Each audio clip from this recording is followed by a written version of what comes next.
Then finally, it's really about putting your growth plan in action, and there's some different ways to go about doing this. The first step is basically a DIY approach. Maybe you've built your own website or had a friend or a colleague build it, or you're thinking about hiring someone in-house. Those are reasonable options. You'll also have opportunities to partner with different levels of agencies. Some of them are big. Also, there's some different platforms out like PatientPop to kind of advertise a patient growth platform. There's different pros and cons to each of these. The last but not least is kind of a podiatry-specific expert, which I kind of fall into the case of. When you're looking at the DIY or the in-house pros, the great thing is that there's a lot of information available on the internet these days. There's no secrets to kind of online marketing. Determining kind of what your goals are, building out a website, an online presence that's going to reflect your values and the results you want to get. If you have the time and effort, you can do it. The great thing about that is too, it's low cost or even no cost if you're able to kind of do those learnings by yourself. And like I said, either you DIYing it or someone that you hire in-house, it's 100% focused on what your needs are, and there can be alignment with your overall goals as a practice. The cons, if you're trying to run a busy practice, you're trying to kind of do all these things yourself, you're going to find that you're probably a little bit time poor, and that's normal. You're a specialist, you generate revenue by seeing patients, and to kind of spend time away doing this can be definitely a con.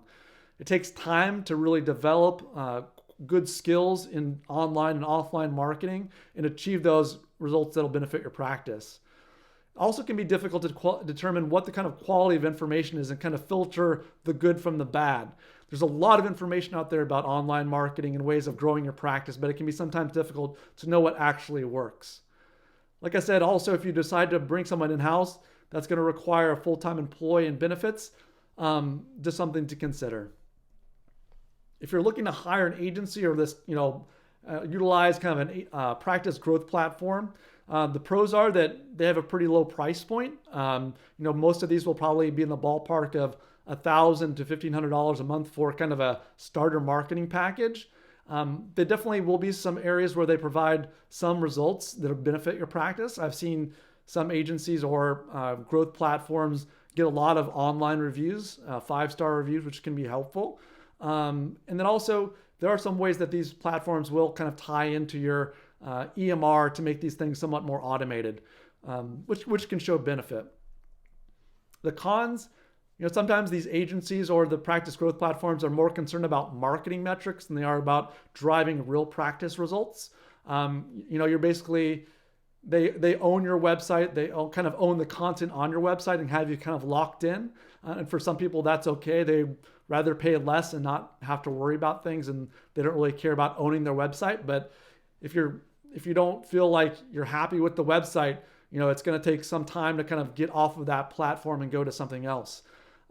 Also, it's important to know that these agencies and practice growth platforms usually benefit on a volume model, meaning that you're one of 100 or one of 1,000 people, and it's not a very one-to-one relationship. So you're going to have different layers of management to navigate when it comes to a larger agency or a practice growth platform.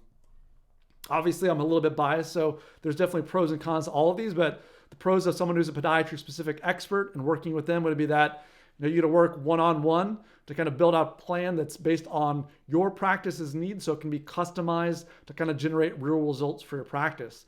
There's going to be no layers of management with an expert. You're going to work one-on-one with that person as far as the planning, the delivery, and discussing results on an ongoing basis. There's a single line of communication, so you're not having to speak to basically a product manager, the doer, the product person. It's all this is kind of wrapped up into one person. And you're looking at being at, one of maybe 8 or 10 clients as opposed to being one of 100 or one of 1,000. There are cons, to be honest with you. Definitely a service like mine is a bit more on the expensive side compared to others. Generally, my prices are somewhere between $1,000 to $3,000 a month, depending on the level of service I provide for my clients. And it does require a bit more communication and coordination, in order to customize it and make sure it's exactly, determining results and that they're turning into real kind of traction for your practice, in order to grow things in a way that is most beneficial, there has to be an open line of communication to make sure that we're doing the things together and we're walking in lockstep to make sure we're achieving those clinical objectives.